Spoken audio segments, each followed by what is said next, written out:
Hello and welcome to the CNBC TV18 special as we count down to the budget, the last full budget ahead of the general elections in 2024. All eyes are on the finance minister. Will budget 2023 be a budget that builds on the previous year's announcements, or will the finance minister surprise the citizen and industry with some fresh triggers to accelerate growth? The Confederation of Indian Industry and CII, like every year, has come up with its recommendations for the finance minister ahead of the budget. From the economic policy standpoint, they say the key focus should be on augmenting both domestic and external demand, promoting investment and generating employment. Interestingly, CII is also batting for a cut in personal income tax. They also recommend standardizing holding periods and capital gains tax rates across asset classes. Well, to talk more about the mood that industry goes into Budget 2023 with, joining me on the CII panel, Sanjeev Bajaj, the President of CII, Sanjiv Puri, the Vice President of CII, Chandrajit Banerjee, Director General of CII, and R Dinesh, the President-Designate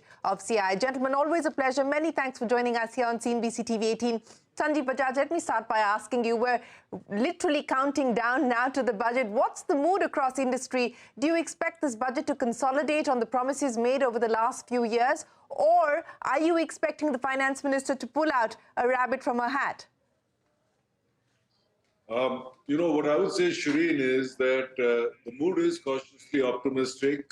We hope that this budget will consolidate on the issues raised earlier and will take forward also a number of important issues. Starting with fiscal management is going to be key. We believe that we need to adhere to the fiscal deficit target of 6.4% of GDP for this fiscal, start moving to 6% in the next year, and then eventually get to 4.5% by FY26. And this is because our external situation is still quite uncertain. So we want to ensure a reasonable level of macroeconomic stability in India in these times. To do this, I believe that the government should continue to focus aggressively on privatization, and we can talk about some of those things more, but continue to do that and also focus on revenue augmentation as well. So we would like to see this. In addition, there are some of the key points. The government has been very focused on an investment-led growth strategy. We hope we continue to see that in the coming budget as well, with a 35% increase in public capex like the previous year. We need to continue boosting consumption demand, and that's where you mentioned about rationalizing of personal income tax levels.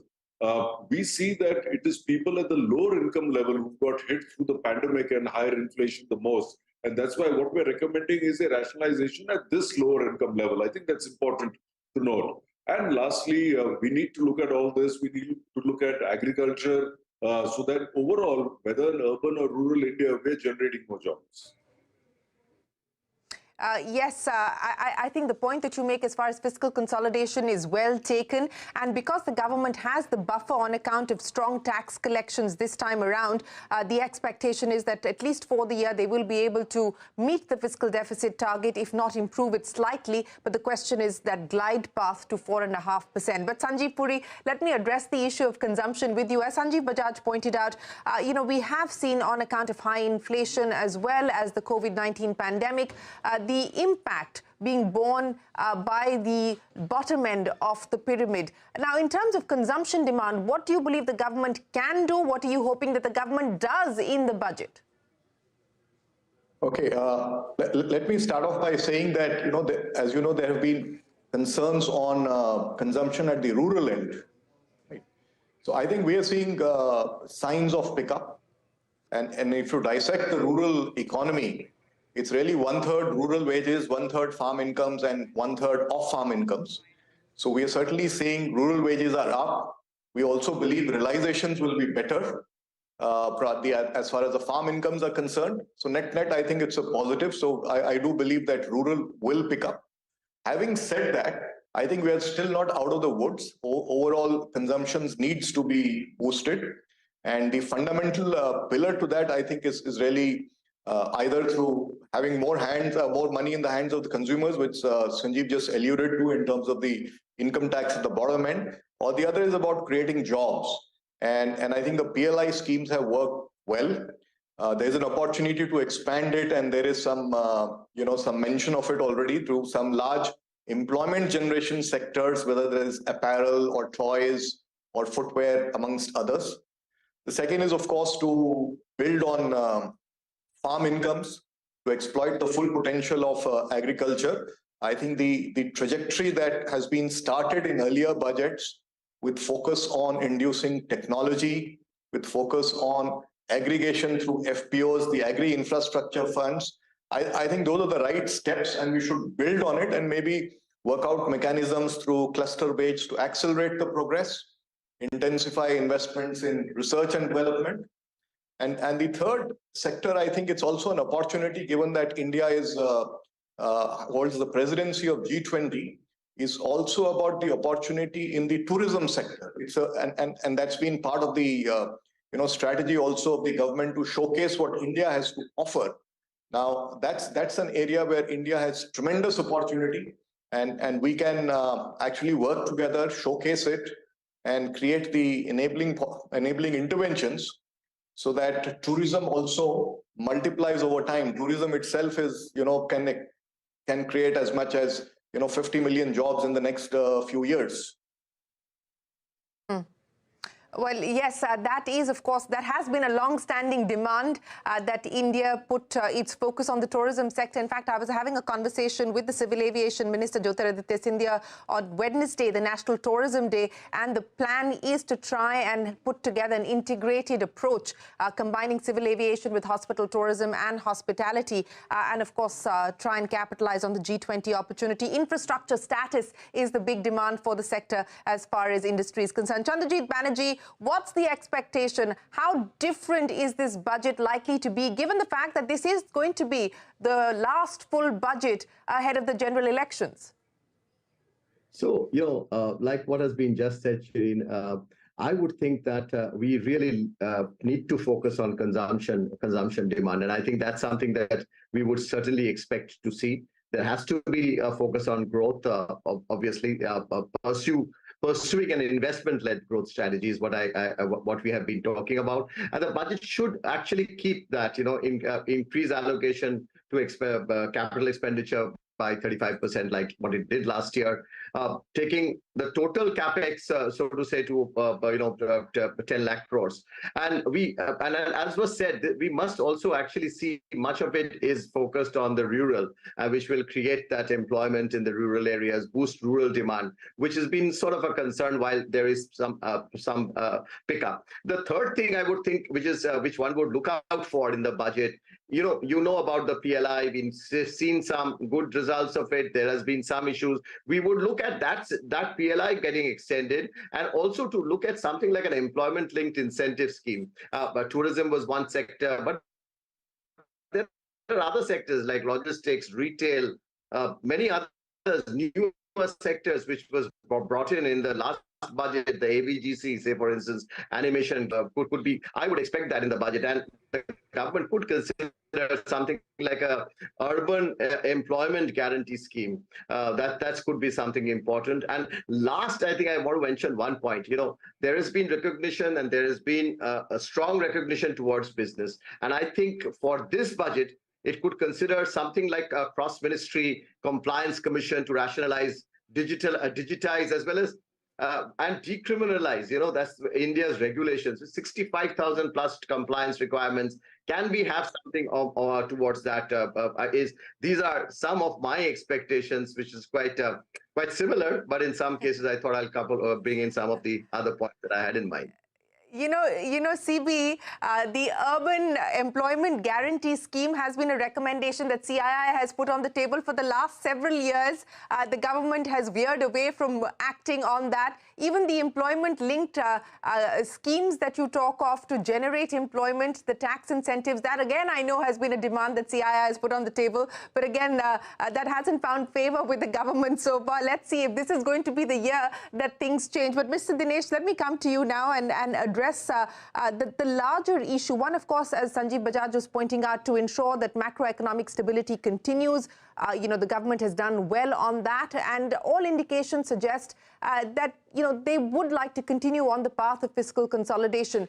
But outside of that, on some of the pending things, privatization, especially bank privatization, etc., we haven't seen the changes being brought in. The bills haven't moved through Parliament. Is there now, a realization or an acknowledgement within industry that that's going to be parked aside for now? Thank you, Sharon. I think the way I would look at it is that I think they have done significant steps, especially with the LIC going public, which I think has been a big step forward, maybe created the largest corporation out of India. So I think the intent is very much there. But considering the time we have and also the plans which have been put in place, I do believe there will be further continuation of that. And I think that's something which CII has been pushing for. But having said that, I think the public-private partnership is something which has been on the agenda for a long period of time. And that's something which I think we will really look forward to taking further momentum. And let us not forget, like we said, last year has been a significant achievements have happened with the various initiatives which they've taken, not only with LIC, but also Air India and the others which have been closed. So for us, I don't think there will be a pause. I think it will continue. And that's something which from CII side, we will definitely be looking forward to continuing to happen.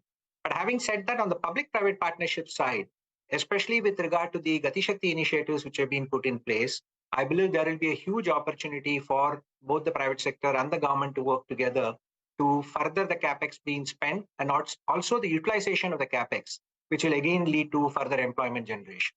Well, on that note, we'll take a break and continue our conversation with the leaders from the Confederation of Indian Industry on what they want from Finance Minister Nirmala Sitharaman.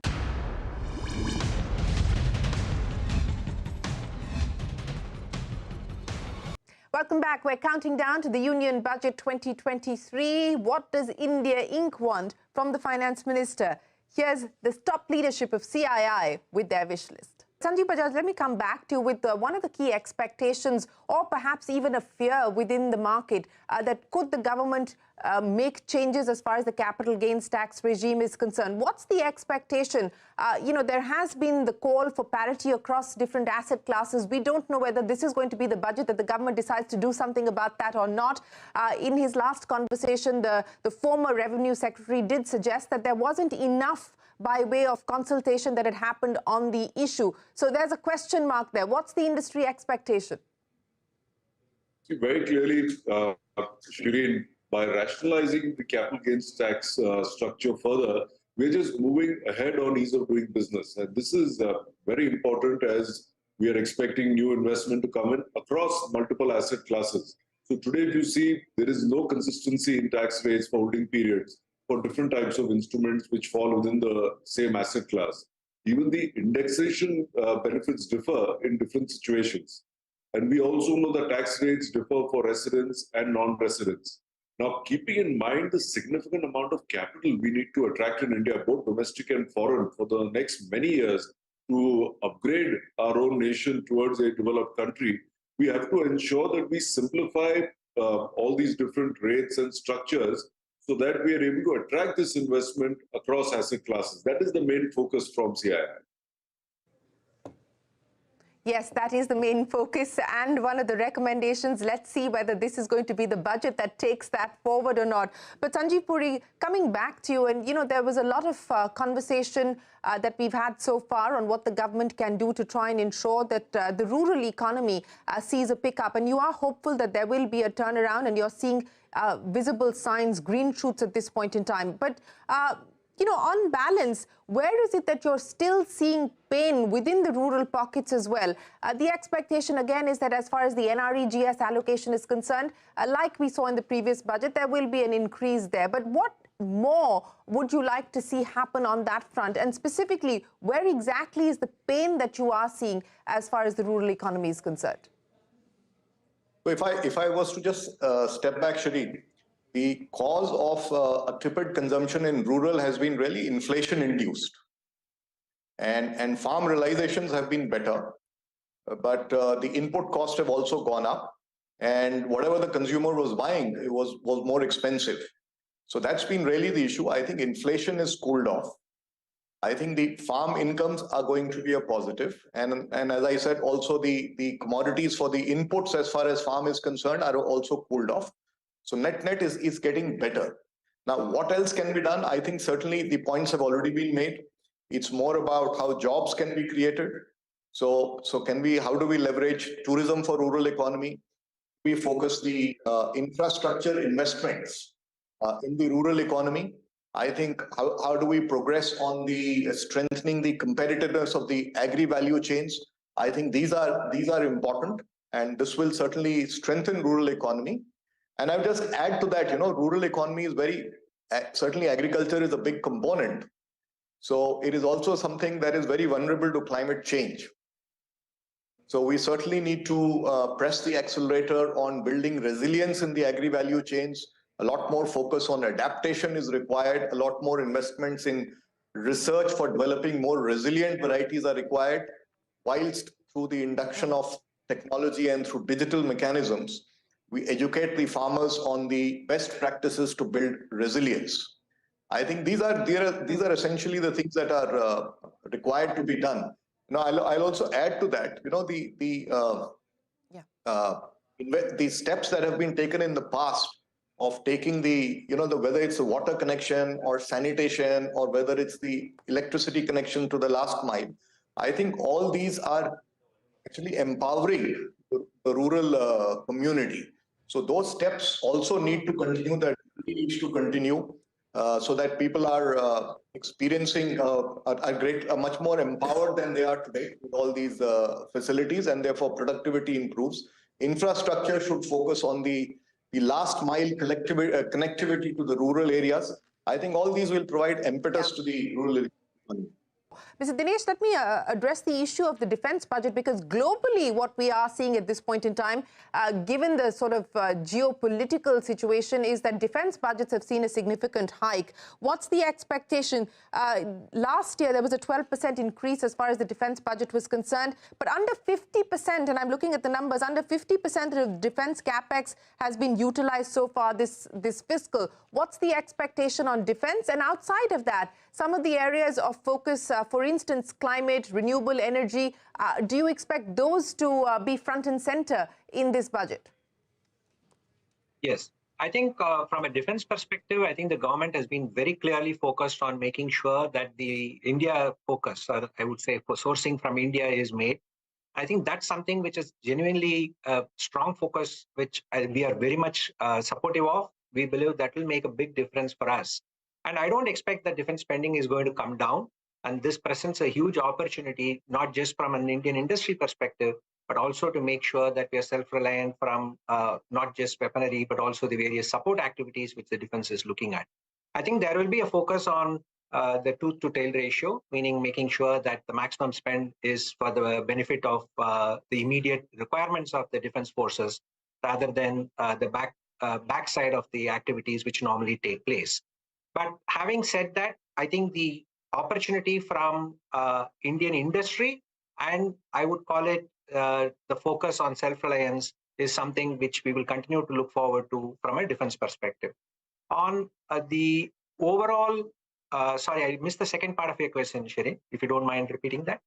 I was talking focus areas, renewable energy, the climate transition. These have, of course, found favor in the previous budgets. The hydrogen mission, of course, has been announced ahead of the budget. What would the expectation be on some of the other key focus areas?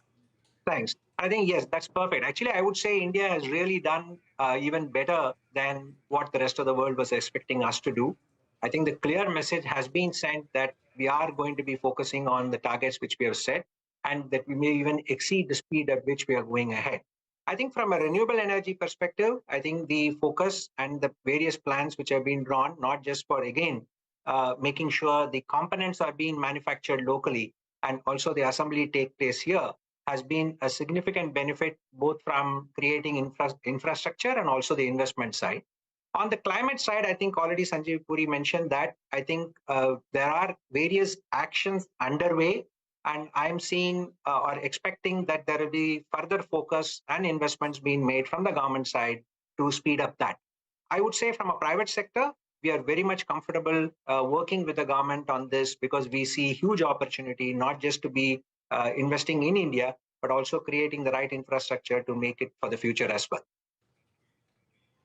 Yeah, Sanjeev Bajaj, I want to come back to you. Do you expect the government to lay out a roadmap as far as some of the key incentives and subsidies are concerned? For instance, the demand from industry has been that given the pandemic, etc., that 15% concessional tax rate, there should be another 5-year window that the government provides just to give predictability to both domestic investors and global investors. Do you see that happening on some of the other crucial incentives or subsidies like the FAME subsidy for electric mobility? The sun sets in 2024.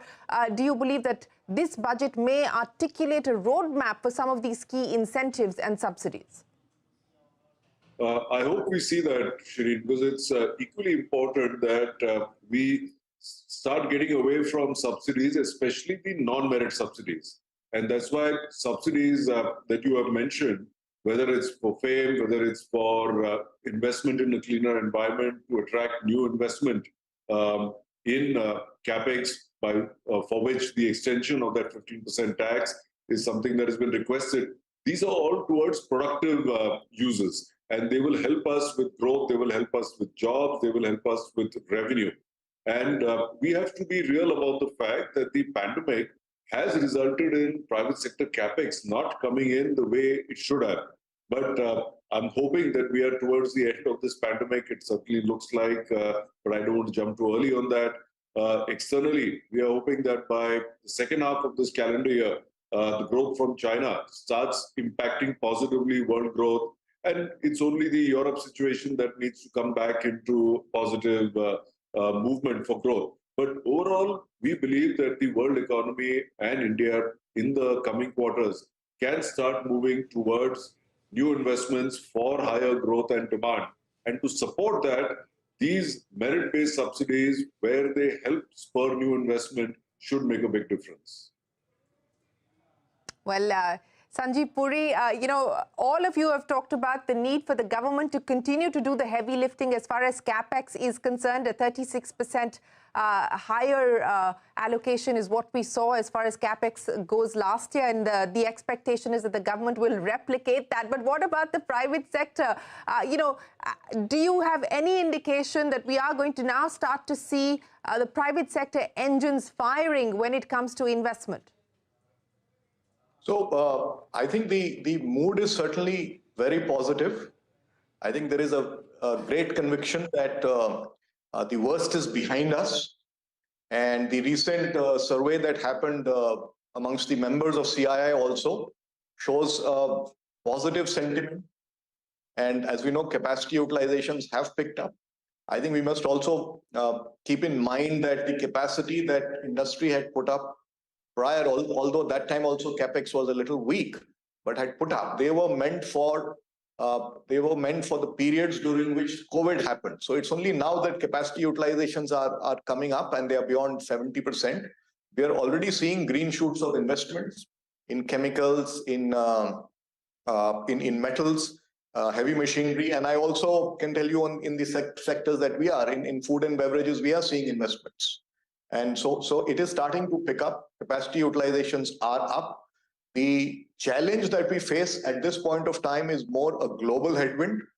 And with, as Sanjeev alluded to, I think in a couple of quarters or so, I think things should get better. So that also should help us move on further. But certainly it's very, very much picking up. And the mood is positive. Thanks very much, Sanjeev Bajaj, Sanjiv Puri, Chandrajit Banerjee and R Dinesh for joining us here on CNBC-TV18 with what India Inc. wants from Finance Minister Nirmala Sitharaman.